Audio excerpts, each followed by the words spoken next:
Good morning, everyone. Thank you for joining us for today's training. We're excited to have you. My name is Abby Heinemeyer, and I'm the Education Coordinator at CCM. Before we get started today, I'm going to go over a few housekeeping items. First, this webinar is recorded, and all attendees will receive a copy of the recording as well as a PDF copy of the presentation later today or tomorrow. All attendees will be muted throughout the presentation. However, we strongly encourage you to participate.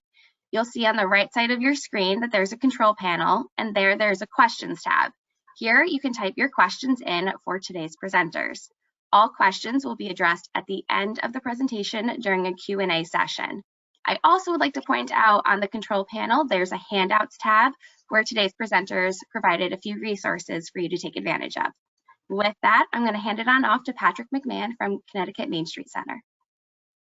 Good morning, everyone. Thank you, Abby, and thank you, Beth and CCM, for giving us this opportunity to speak about a topic that the presenters are very passionate about, and you'll see that in the course of our webinar this morning. Next slide, please. So our topic is historic preservation as an economic development tool. I'm going to start off talking about the economic benefits. I'm then going to turn it over to Jonathan Kinney, the Director of Operations and Deputy State Historic Preservation Officer, who will highlight state resources available to assist communities. And then we'll turn it to Jane Montanaro, the Executive Director of Preservation Connecticut, and she'll discuss the resources that her organization can bring to assist your communities. Historic preservation is much more than saving old buildings from demolition. I think that a lot of folks think of historic preservation in only those terms, but restoration and adaptive reuse of historic buildings can provide excellent spaces for new housing units, small-scale manufacturing, business incubation, and it adds to the character of the community. It's really important across the state for economic development purposes. Next slide. Just a little bit about Connecticut Main Street Center. We are a statewide nonprofit organization. We work to drive investment and vibrancy to downtowns and neighborhood commercial districts. We advocate for downtown-friendly policies at the state level, both at the legislature and the state agencies.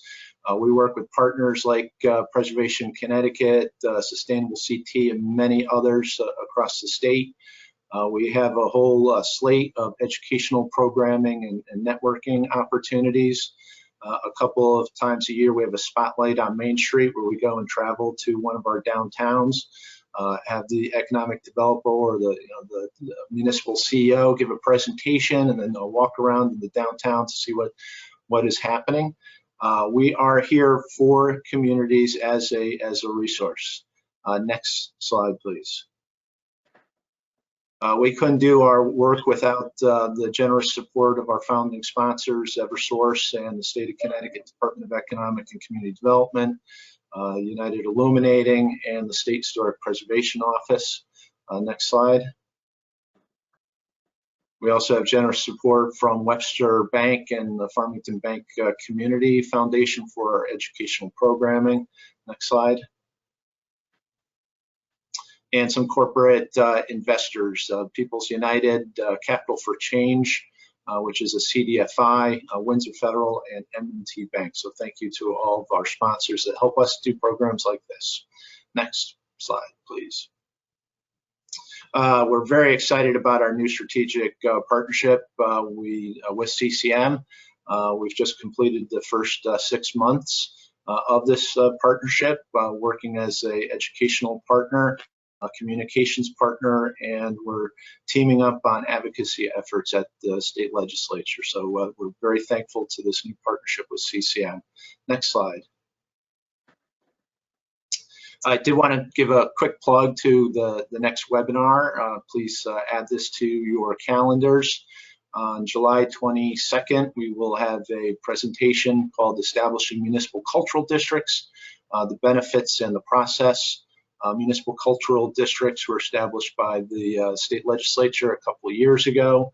Liz Shapiro from the Office of the Arts, a couple of the executive directors of the regional arts organizations, as well as representatives of Ridgefield, the first community to adopt cultural districts. So we'll be on that webinar so that you can learn all about the process and in and outs of that new designation. Next slide.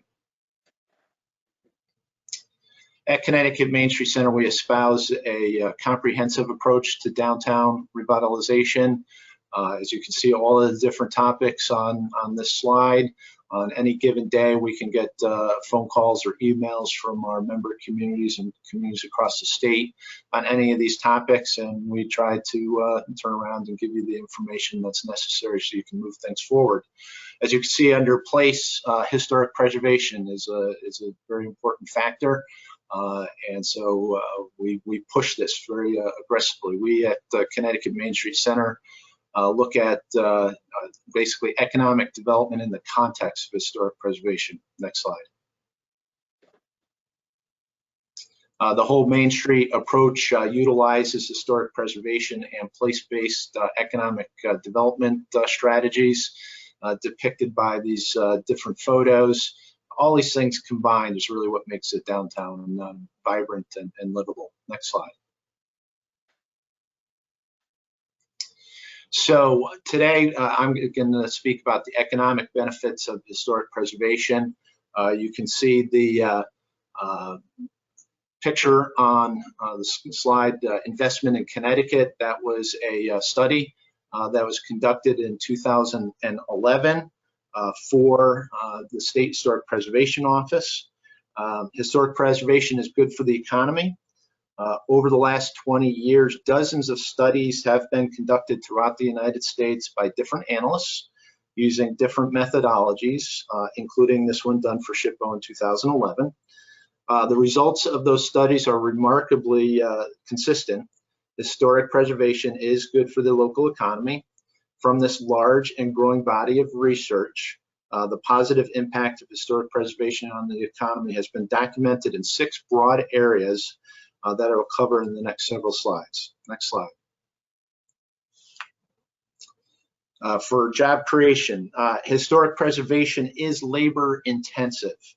So the economic impact is overwhelmingly local, with salaries, wages, profits, and jobs staying in Connecticut.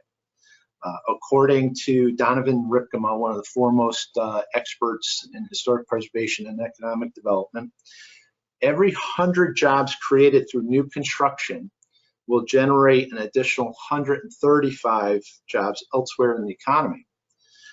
But 100 jobs in rehabilitation will generate an additional 186 jobs, most of them local.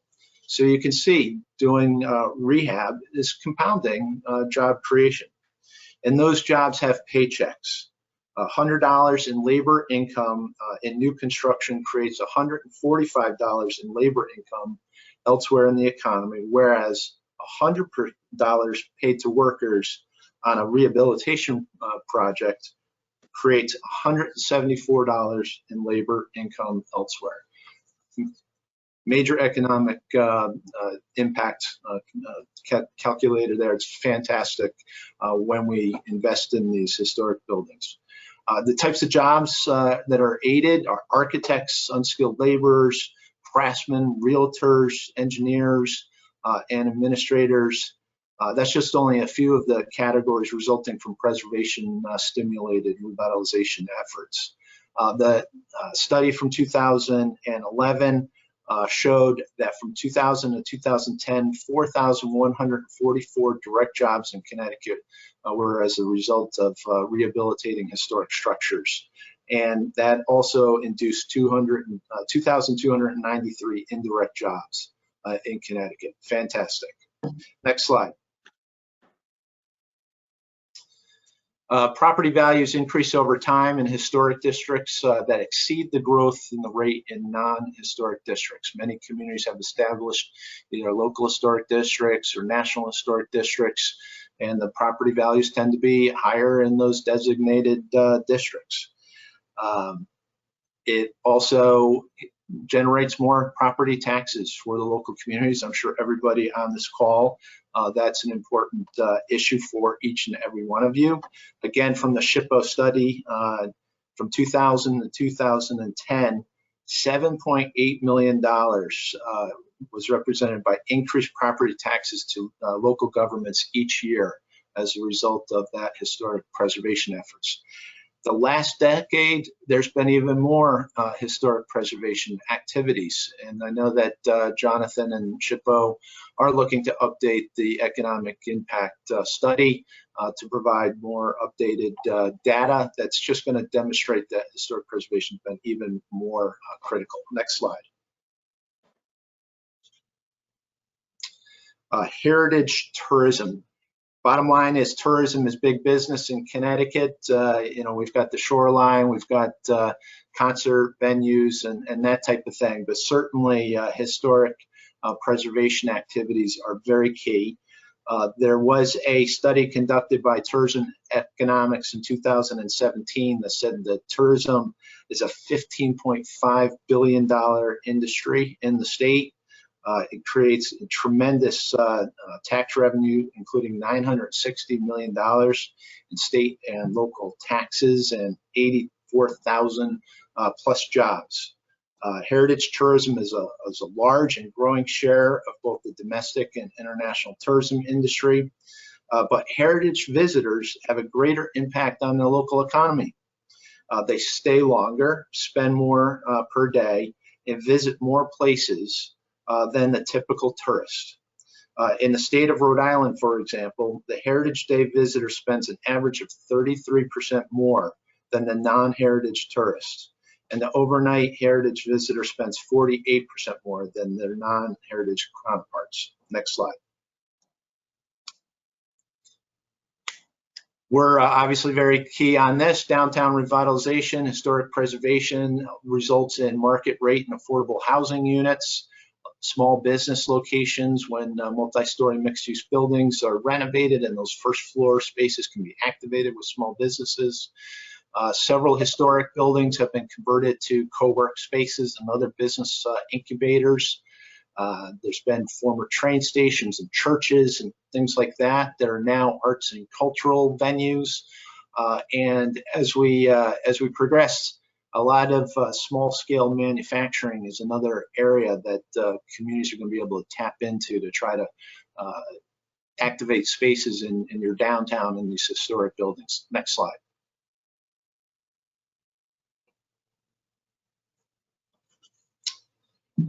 So historic preservation is absolutely key to creating a sense of place. We all know that older buildings are just so they're just built more solidly than today's structures, and just the beautiful materials and that innate beauty, the architectural design elements is just fantastic. It makes the 169 towns that we have across the state just wonderful. All of the town halls and the libraries and the churches, it just adds so much charm to the downtowns. We know from studies that millennials want to be in areas that are walkable and have these cultural assets. So for the state of Connecticut, it's important that we invest in these historic assets. Next slide. Sustainability is green development. It represents smart growth. This is a great quote here. The greenest building is one that has already been built. Just want to give you an example of one building in Hartford, 410 Asylum Street, that was highlighted in the 2010 study. It is Connecticut's first LEED Gold certified project and renovated into a mix of housing and commercial. By not having that demolished, it would have represented throwing away the embodied energy already incorporated into the building, the equivalent of 615,000 gallons of gasoline, spending the equivalent of 9,986 gallons of gasoline and tearing it down and hauling it to the dump, generating waste of equal to 21 days of trash for the entire city of Hartford, that one single building, 21 days. as you can see, it's really important that we try to maintain these older buildings. Next slide.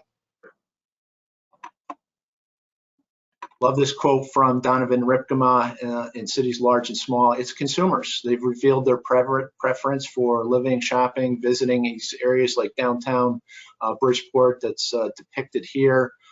It's not just nostalgia. It is an economic asset that we have to highlight. Next slide. Just a couple of examples across the state. We worked on this building in downtown New Britain. The upper stories were vacant.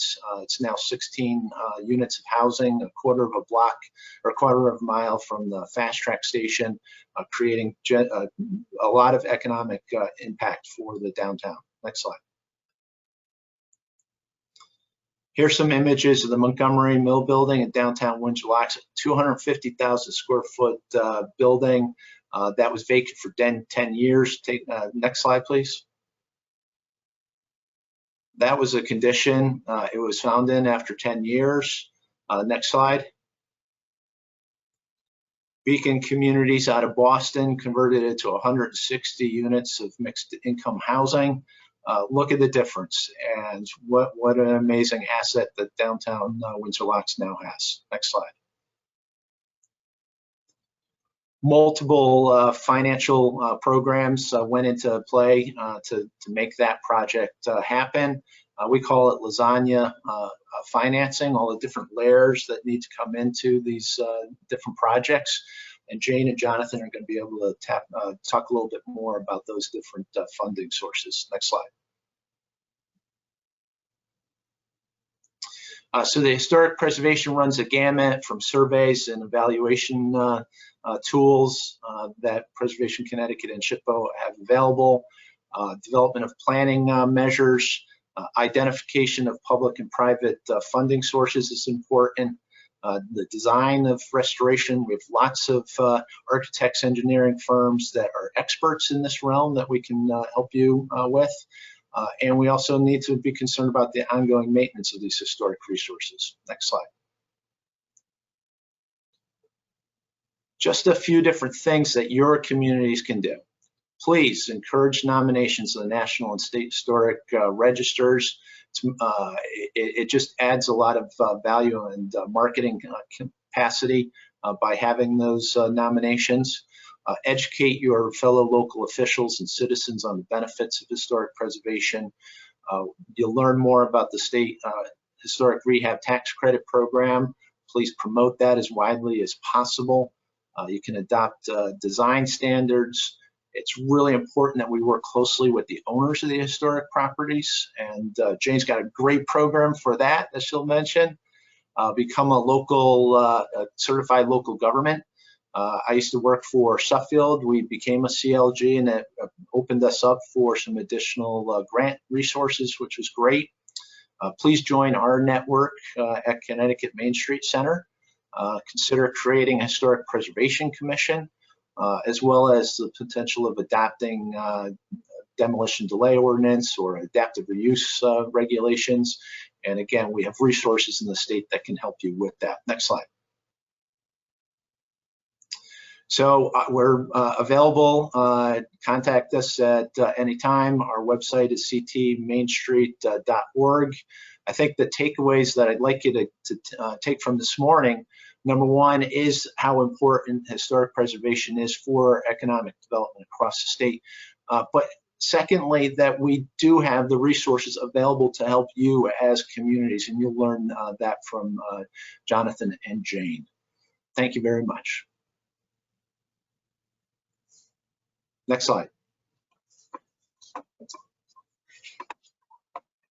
Good morning, everyone. As Patrick said, I'm Jonathan Kinney. I am the Deputy State Historic Preservation Officer for Connecticut. And I'm just going to take a few minutes this morning to provide you with an overview of our office and some of our programs that I'm hoping you'll find helpful and that you'll be able to take advantage of. Next slide, please. Here is a quick look at the staff at the HPO. The SHPO, we employ historians, architectural historians, archaeologists, and planners, all dedicated to identifying and protecting cultural resources in Connecticut and ensuring that they play a vibrant role in modern municipalities. So all of the information, a lot of this, I've provided links on the slides. I encourage you to go to our website to get additional information on all of these programs, and I'm happy to answer any questions you might have at the end. So just a quick overview. Next slide, please. Quick overview of our office. The State Historic Preservation Office is responsible for overseeing the governmental program of preservation for Connecticut citizens. The SHPOs across the country were actually established in 1966 by the National Historic Preservation Act. Connecticut's SHPO actually predates that act by 11 years. We were founded in 1955 as the Connecticut Historical Commission, and as an independent state agency, we are now located within the Department of Economic and Community Development in Hartford. And we administer a range of federal and state programs. As I said earlier, we're always looking to identify, register, and protect those buildings that comprise our state's heritage. Next slide, please. So depending on when you reach out and get us, we may be wearing one of numerous hats that we wear. We wear a federal hat and a state hat, and amongst others, but we're a federally mandated office, so there are certain charges we have from the National Park Service that we are responsible for, and those include I won't read through all of these, but just some samples: conducting a comprehensive survey of properties across the state. We're responsible for maintaining an inventory. We administer the National Register at the state level. We administer the Certified Local Government Program at the state level, which I'll talk about a little bit more. We also prepare and implement a statewide historic preservation plan, not just for our office, but for the whole state. On the state side, we do a lot of different things. We have a number of grant programs. We coordinate state heritage tourism programs. We maintain and manage 4 historic museums across the state, and also manage the state rehabilitation tax credit program. Next slide, please. I briefly mentioned our statewide historic preservation plan. I would encourage you to go to our website and take a look at that. It is one of our federal mandates, and it consists of 4 goals currently. This serves through, this will bring us up to 2023. 4 goals that we have in the current plan are to enrich and expand partnerships, to enhance educational efforts, to diversify our audience and resources. So it's wonderful to be talking to some potential new partners, and develop a resiliency strategy for historic resources. And you'll notice that the title of the statewide plan for this time period is Shared Stewardship. Next slide, please. That ties right into this next slide, because we cannot do all of this work alone. We work with a number of partners, as Patrick mentioned earlier, and those range from the Department of the Interior on the federal side down to local municipalities. Preservation Connecticut is our state level partner, Main Street, and a whole host of other organizations that make our work possible. Next slide, please. So I want to talk a little bit about historic designations, because these are the sort of legal and administrative tools that we use to determine what is historic. And for many of our economic incentives, these are the gateway to the eligibility for funding. So I'll just go into a couple of those briefly. Next slide, please. So there are a number of different levels of designation, all the way up from a National Historic Landmark, which is the highest level of designation you can achieve in the country. These are properties that are of a national significance. We have over 60 of those in Connecticut. We have over 51,000 individual properties listed on the National Register, 75,000 on the State Register. And we also have a number of municipalities that have instituted local historic districts and designation of properties.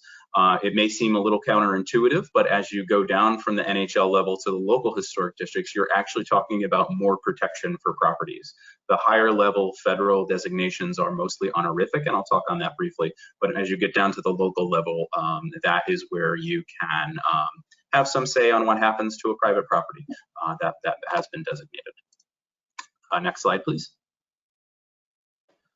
So the National Register is the country's official list of historic places that are significant and worthy of preservation. It was authorized by the Act in 1966, and it's administered by the National Park Service, but basically run by the SHPOs at the state level. And the National Register was really developed as a planning tool, but it also helps to recognize the value of the properties that have substantially contributed to our history and our national identity. and promote appreciation and celebration of that heritage. Next slide, please. There are a number of different types of properties or resources that can be listed on the National Register, and those include districts, sites, which may be an archaeological site, a building, a structure such as a bridge, or an object such as a sculpture or a statue. And they have to maintain significance in one of those categories: history, architecture, archaeology, engineering, and culture.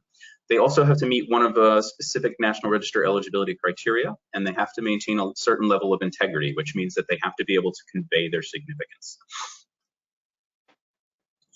Next slide, please. And why do we list properties on the National Register? As I said, it's mostly a recognition, mostly honorary, but there are some perks certainly to listing. These include financial incentives, some flexibility on building code, and a layer of protection, typically against public undertakings. So there's a review process called Section 106, which provides a layer of review. If Federal Highway is building a highway through your town, they are responsible for coming in and evaluating the impacts on any historic properties that might be in the area of that project. Next slide, please. In Connecticut, we also have a state register of historic places. This was started in 1975 and was designed to very much complement the National Register. This is our state's official list of historic resources worthy of preservation. And when they created the register, they sort of took a whole bunch of different pools of resources and added them to this. So there were a lot of properties identified in a statewide survey in the 60s that were added. All of the properties that are on the National Register are also added to the state register, and also properties included in a 1987 survey of state-owned buildings that was completed for the commission. And then also you can individually bring a nomination for a state register listing to the Historic Preservation Council and get that listed. And as I said, the reason you would do that is both honorary and to provide eligibility for a variety of funding sources. Next slide, please.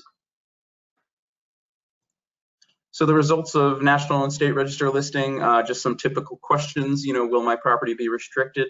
There are no restrictions on private property as a result of either National or Connecticut Register listing. The intent, I said, is the honorary designation only. Owners are not obligated to open their properties to the public or restore or even maintain them. Private owner rights are not restricted, and they can sell, develop, or use the property in any way they see fit. Next slide, please. Now we're down to the local level, which allows municipalities to craft a local preservation program to identify and put in some protections for the resources that community finds important. And this is done through state statutes. And the goal here is to promote the educational, cultural, economic, and general welfare of the public through preservation and protection of the distinctive characteristics of buildings and places associated with the history or indicative of a period of style of architecture of the municipality, of the state, or of the nation. So municipalities have some flexibility in creating a commission, identifying resources, designating them, and then the ability to regulate those properties. Next slide. Again, through a process called the Certificate of Appropriate process, which is where your local commission would review an undertaking, determine whether or not it meets whatever criteria or standards are established in the local ordinance, and enforce that accordingly. And this is a wonderful tool that gives the community a say in what happens in the future to its most important resources. It allows residents to have a say and to have some control over what happens to their community in a structured way that allows for dialogue. So again, a very powerful tool to protect the integrity, the character of a historic place at the local level. Next slide, please. One of the programs I really would like to share with you is the Certified Local Government Program, which Patrick mentioned. This is a federal, so the National Historic Preservation Act established in 1966 established a partnership between the federal government and the states. And that was working so well that in the 1980s, they decided to revise the act and include local governments in that partnership. So this is a formalized partnership between a municipality or a local government, the state, and the National Park Service. And what it does is it promotes local participation in these larger state and federal programs, but also provides technical assistance and grant funding to support the local program. And we do offer two grant programs that are specific to the certified local governments, and they are the only eligible applicants for this pool of funding. And those are the Historic Preservation Enhancement Grants, which I believe are capped at $20,000, and the supplemental CLG grants, which are capped at $30,000. And these are for developing planning and pre-development projects. We're talking about surveys, National Register nominations, preservation plans for buildings, a lot of great preservation tools that you can use to increase the effectiveness of your preservation program in your town. And there's a lot more information on that on our website. I encourage you to go look at that. Next slide, please. Okay, some economic incentive. We have a number of grant programs. We are typically awarding well over $1 million a year in grants. And since the Community Investment Act was passed in 2005, the SHPO has awarded almost $27 million in CIA funds. And here at the top of the slide, you'll see a number of our different grant programs, and I'll just go into detail on a couple of the more popular ones. But again, I encourage you to go to the website and see if one appeals to you or you might be able to take advantage of. Next slide. Our survey and planning grants, and these are Community Investment Act funds. These are a very popular program. Eligible activities include historic resource inventories, state and national register designations, planning activities. It's very similar to the CLG funding. Conditions assessments, feasibility studies. If you have a building in town, historic building that you're interested in rehabbing, but you just don't know where to start, a condition assessment is a wonderful place to start. Apply for a grant. They'll do a complete assessment of the building's systems and structure and historic materials, and be able to tell you sort of an itemized, prioritized list of projects that would need to be undertaken to preserve and restore the building. You can also do outreach and educational tools with that funding. Next slide, please. This is our HRF, or Historic Restoration Fund grants, and these are also funded by the CIA. And these are our larger matching capital grants. Municipalities and nonprofit organizations are the eligible applicants for these, and these can be used, as I said, for protection, stabilization, capital construction work on historic properties, and also archaeological work. And these are capped at $100,000. They are matched on a one-to-one basis, and are paid on paid as a reimbursement once the work is completed and approved. All the work must adhere to the Secretary of the Interior standards, and those are the standards that we use to review and evaluate work that's done on historic properties. Next slide, please. Historic preservation tax credits, which Patrick mentioned. These are such an important program in the state and nationally. They encourage private sector investment in the rehabilitation and reuse of historic buildings. They create jobs and are one of the nation's most successful and cost-effective community revitalization tools. The federal credit program alone has leveraged over $102 billion in private investment and preserved over 45,000 properties since 1976. I'll talk about a little bit about each one of these programs in a little more detail here. Next slide. So as I said, we have a federal program which is starts at the SHPO. You'll work with the SHPO office on this program, and then the National Park Service. But this is a 20% rehabilitation tax credit that will provide for a credit of 20% on income tax for income producing properties. And these, could be rental, residential, office, commercial. Again, the work must meet the Secretary of the Interior standards. And this is the recent change made it a 5% over the course of 4 years to get to that 20%. But it's, as I said, it's governed by the National Park Service and the Internal Revenue Service. Applications are first filed with our office. It is a 3-step process. And I highly encourage you to look at this program, to take a look at it, to share information about it with potential property owners or developers in town if you're looking to rejuvenate or rehabilitate a historic property in your municipality. And the state program is a 25% tax credit, which can be added on top of the federal credit. It's 30% tax credit. There's a little bump if you're in an opportunity zone or if your project includes affordable housing. And the state program is capped at $31.7 million per year with a per project cap of up to $4.5 million. And that, again, is administered through our office. And I encourage you to take a look at the links to that program on our website. Some quick examples. Next slide.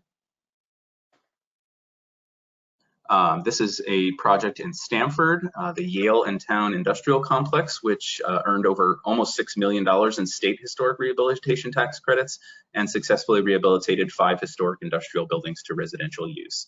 And that is a side-by-side before and after there. Second example I have here is in Bridgeport. Next slide. This is the Mechanics and Farmers Savings Bank, which earned over $2.4 million in state historic rehabilitation tax credits and successfully rehabilitated 3 buildings to mixed residential and non-residential use. Next slide, please.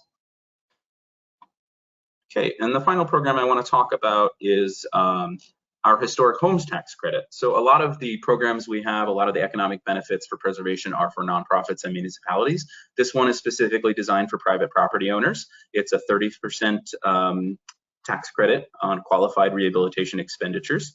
The minimum expenditure is $15,000 and the credit is capped at $30,000. Again, all work must meet the Secretary of the Interior standards.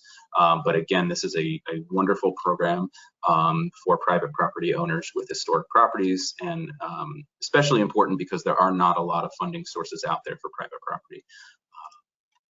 Next slide, please.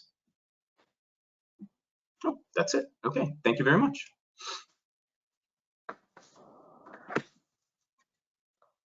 Good morning, everyone. Thank you for inviting me to participate today. I'm Jane Montanaro, Executive Director of Preservation Connecticut.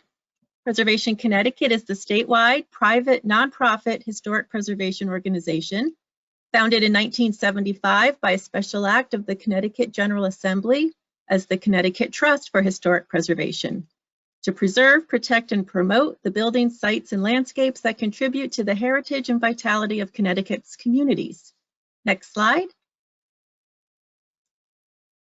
We are statutory partners with the State Historic Preservation Office. We are funded by our members, business sponsors, private donors, and foundations, and the state through the Community Investment Act. For over 4 decades, we have successfully championed the protection of remarkable community assets all over the state by leveraging funding, advocating, forming partnerships, and promoting stewardship. Next slide. Where to find us? Our office is on Whitney Avenue in Hamden, listed on the National Register of Historic Places. The Eli Whitney Boarding House, built in 1827 to house workers for Eli Whitney's gun factory, has served as Preservation Connecticut's headquarters since 1989. More easily, you can find us on our main website, preservationct.org, and on social media. We have Facebook, Instagram, LinkedIn, and Twitter accounts. And during the pandemic, we have developed a good library of talking about preservation programs that are housed on YouTube, featuring chats covering preservation of historic Black churches, stone walls, lighthouses, and more. We have 5 subsidiary websites that chronicle survey projects and are themselves great preservation resources. They are Local Historic Districts, Historic Barns of Connecticut, Creative Places, Sites of 20th Century Arts and Letters, Town Greens, and Mills, Making Places, Historic Industrial Sites of Connecticut. Next slide. Preservation matters. At Preservation Connecticut, we believe that preservation truly matters. It matters because historic places connect us to the lessons, techniques, and stories and peoples of the past. They evoke emotions and memories. Some are considered sacred. The historic places we choose to preserve speak to our identity and reflect our values as a society. But of course, preservation is not just a feel-good exercise. Tourism, rehabilitation, maintenance, and related activities have added more than 6,000 jobs, and nearly $500 million to the economy in the last decade. For every $100 invested in rehabilitation of a historic structure, some $83 ends up in the pockets of Connecticut workers. Next slide. Preservation Connecticut is dedicated to helping local governments plan for the protection and preservation of their historic places. We provide expert on-the-ground assistance, information, and funding opportunities to help communities develop sound preservation processes and policies that work for them. Next. Overcome a challenge with help of one of our circuit riders. They are Preservation Connecticut staff members who can help. Preservation Connecticut stays on the front lines of preservation around the state thanks to our popular circuit rider program. Our circuit riders, Brad Scheid, Mike Farino, and Stacy Vero, provide immediate on-site assistance to historical societies, property owners, developers, elected officials, and local preservation commissions across Connecticut. In providing these services, circuit riders aim to both ensure that historic places are repaired, rehabilitated, and reused, and to increase local capacity for stewardship and good policy making. Over the last few years, circuit riders have made hundreds of visits to communities all over the state, averaging 200 or more per year. In 2020, circuit riders answered 167 calls for help with site visits and community meetings, traveling to 83 towns, covering each of the 8 Connecticut counties. Next slide. Since 2003, we have helped distribute over $6.8 million in matching grants to local governments, nonprofit organizations, and private property owners. Our matching grants have provided recipients with funding for community planning, such as through our Vibrant Communities Initiative, and maintenance, repairs, architectural design, and engineering studies.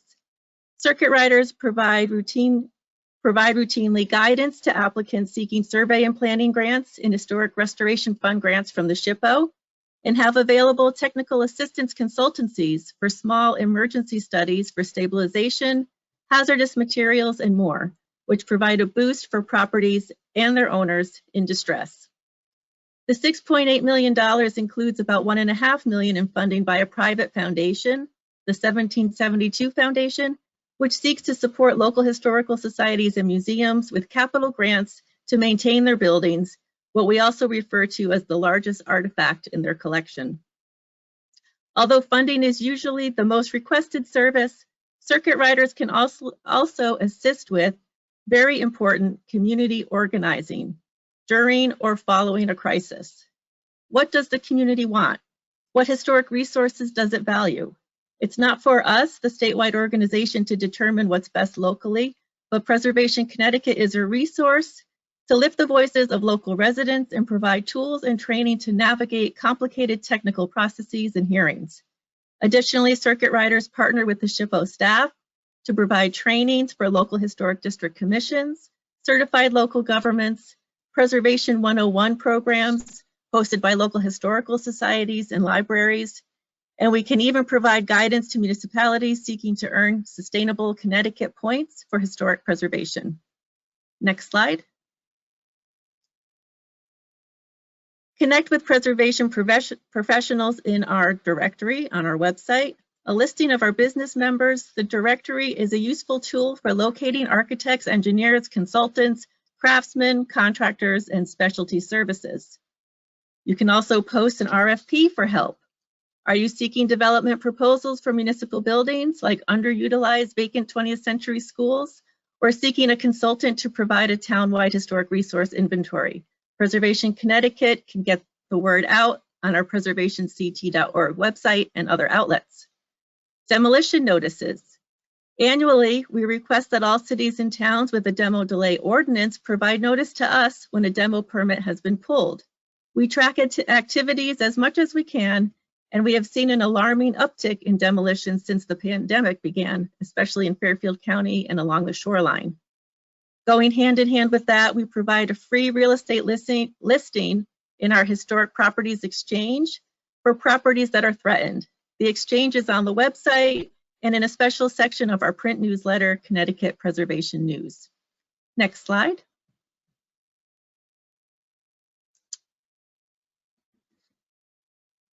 Protect and enhance your historic assets as a community. Oh, you had the right one before. Your community has the power to adopt a range of laws, policies, and regulations to protect the places you care about most. 3 types of laws are worth considering: preservation ordinances, which allow historic district commissions to regulate construction and demolition in designated historic districts; village district ordinances, which allow zoning commissions to regulate construction in designated village districts; and demolition delay ordinances, if you don't already have one, which require property owners of certain buildings to wait before proceeding with a demolition. Local action has saved many Connecticut resources from threats. Visit our website, preservationct.org, to learn more about these differences between preservation and village district ordinances and see a map of some local efforts. Next slide. Identify historic resources. Survey work is the first step to protect a significant place. As Jonathan has described already, the designation process and how it is a function of the SHPO, the first step to protection of historic places is a formal process of evaluating their historic significance. We at Preservation Connecticut have been fortunate enough to conduct several statewide surveys of historic resources and have compiled the results in subsidiary websites, which I mentioned earlier. Our Historic Barns of Connecticut has 8,500 resources listed in it. Creative Places, over 200 resources. Mills, Industrial Places of Connecticut has 1,400 resources. Local historic districts have been mapped, and our town greens have been cataloged. Next slide. And know your rights. As a last resort, Preservation Connecticut has supported litigation to protect historic properties. For federal projects, there are 3 laws that may come into play: Section 106 of the National Historic Preservation Act, National Environmental Policy Act, and Section 4F of the Department of Transportation Act. And the law that Preservation Connecticut is more likely to have a role in, Connecticut has adopted a law, the Connecticut Environmental Protection Act, or CEPA, which protects properties listed on the National Register from certain actions by private parties and by the state. Our circuit writer, Brad Scheid, is working almost exclusively on CEPA cases with the SHPO and State Attorney General's Office to prevent the unreasonable destruction of historic properties, not by stopping development, but by demonstrating that there are prudent and feasible alternatives to develop sites which incorporate the historic properties in the design. Next slide. And it's not just our circuit riders who can help. Mills, Making Places, Renee Trubert, the director of this project, routinely networks with municipal leaders, developers, and others to encourage the redevelopment of historic industrial sites. The Mills Making Places website not only shows information on individual mill sites around the state, but provides resources and inspiration for giving these places new life. Additionally, Renee leads our fee-for-service work in writing nominations to the state and national register and completing historic tax credit applications. Next slide. Preservation Connecticut aims to engage new audiences and inspire new and more diverse audiences to support preservation. As described in our annual report, we spent the 2019-2020 fiscal year leading exciting public programs, advocating for strong policies, protecting our heritage, and celebrating preservation excellence through our annual awards. In the process, we embraced dozens of partner organizations and hundreds of new audience members. We offer public programs that connect local people with historic places in our communities. In a normal year, Preservation Connecticut sponsors about 40 events around the state, one of which is open house talk events in partnership with local real estate agents to promote historic homes that are for sale. This series began in 2017 and has proven to be a popular way for members and potential buyers to see fantastic private homes, but also as an opportunity to educate new owners about preservation tools and engage with local heritage organizations to reach a wider audience. In partnership with the State Historic Preservation Office, we offer trainings and workshops for local historic district commissions. In-person and virtual workshops are open to the public and multiple commissions. Plans to resume in-person, hands-on historic wood window restoration workshops are underway. Next slide. And celebrating preservation excellence, celebrating the efforts of developers, volunteers, and accidental preservationists is a wonderful way to foster a preservation ethos in our communities. Preservation Connecticut's annual awards celebrate the accomplishments of people who made our state better, a better place to live by preserving our historic places. Our awards recognize the grit, sweat, brains, and investment of the individuals behind the reuse or recycling of historic Connecticut places. The awardees empowered volunteers, created jobs and homes, proclaimed civic values, and strengthened communities. Next slide. In addition to our website, an excellent resource is our bi-monthly magazine, Connecticut Preservation News, to keep members, local leaders, and the general public informed on preservation activities across the state. And last slide. So please become a member, contact us with any preservation issues that you have. Our staff and our circuit riders are always available to assist and routinely work with your communities. So thank you for allowing me to present today.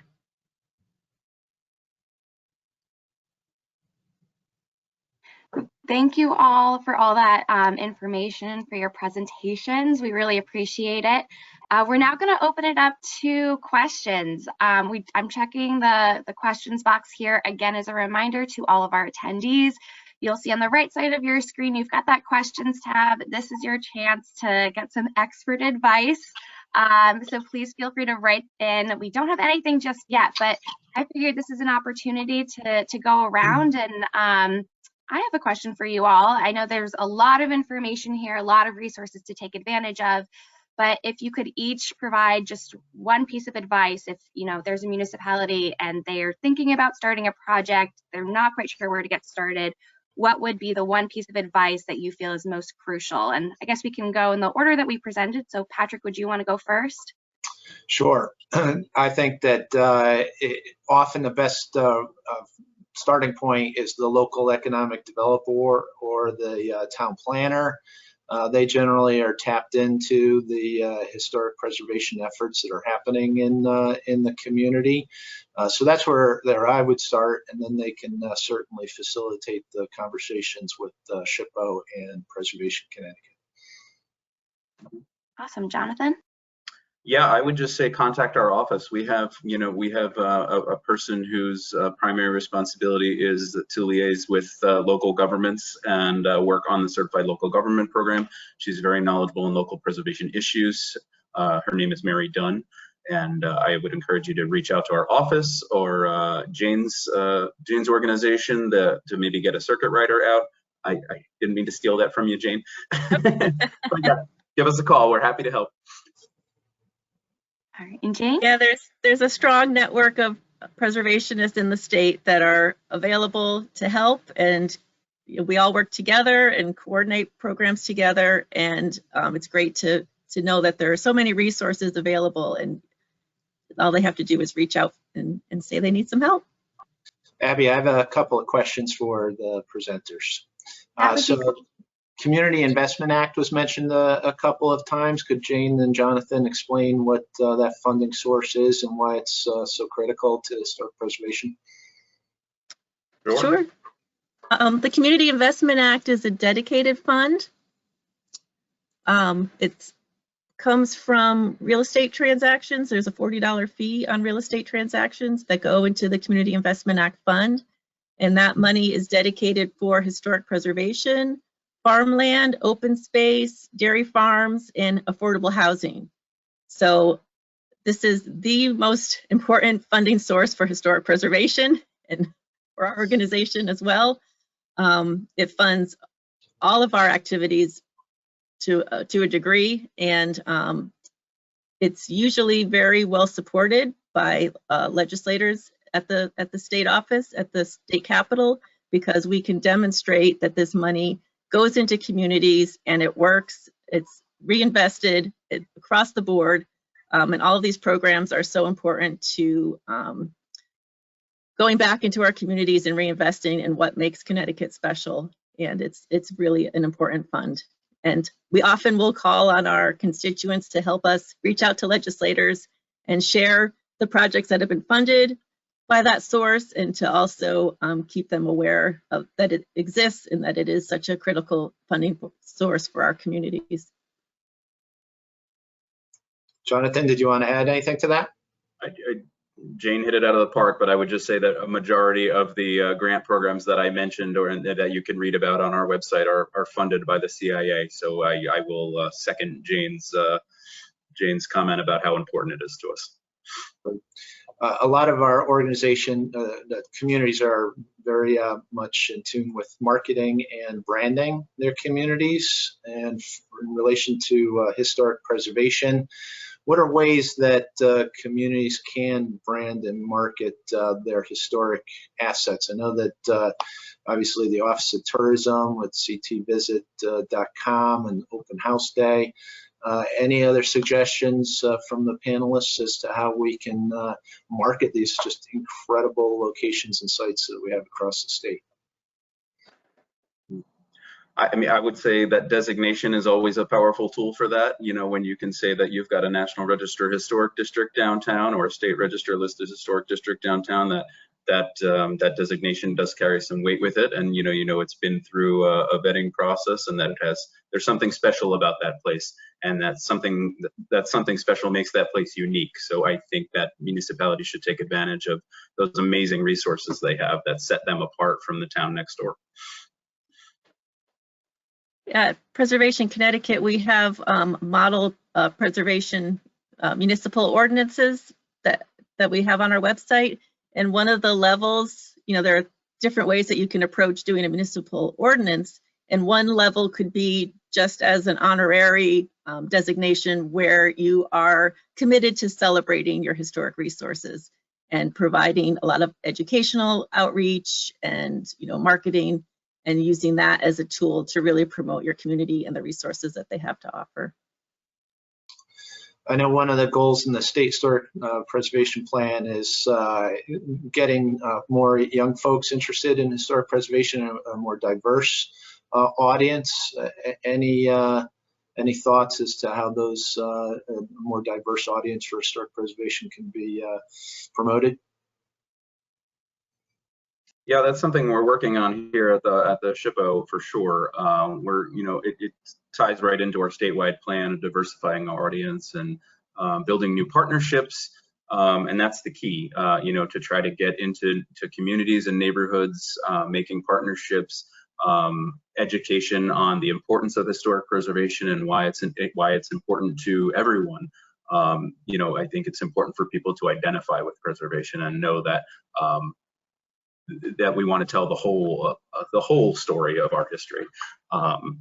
So it's about access to historic resources. It's about constant education, and it's about reaching out and making sure that we're diversifying both our audience and the types of resources that we're looking at. Right, I concur with Jonathan's comments.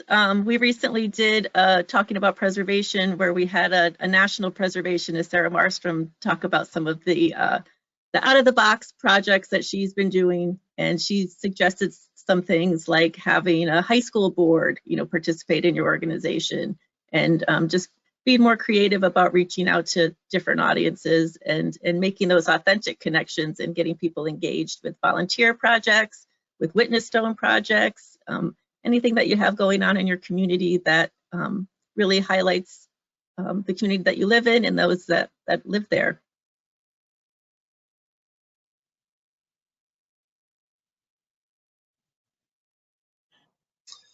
I don't see any questions, right, Abby? So on behalf of Connecticut Main Street Center, I'd like to thank Jane from Preservation Connecticut and Jonathan from the State Historic Preservation Office for joining us this morning. Count us all as resources as you pursue historic preservation efforts in your community, and thank you to CCM for this venue. Yes, thank you all again. We really appreciate you taking the time to present for us, and thank you to all of our attendees for taking the time to tune in. Again, this is recorded and everyone will receive a follow-up email with a link to the recording, as well as a PDF of the presentation and the resources that were in that handout tab. And then just a last minute reminder to any of our attendees who are interested in CCM's CCMO program. It's our certification program for attending trainings. The deadline is coming up. It is tomorrow. So if you have any questions, please reach out. And with that, thank you all again, and I hope you all have a wonderful day. Stay cool today. Thank you, everyone. Thank you. Take care.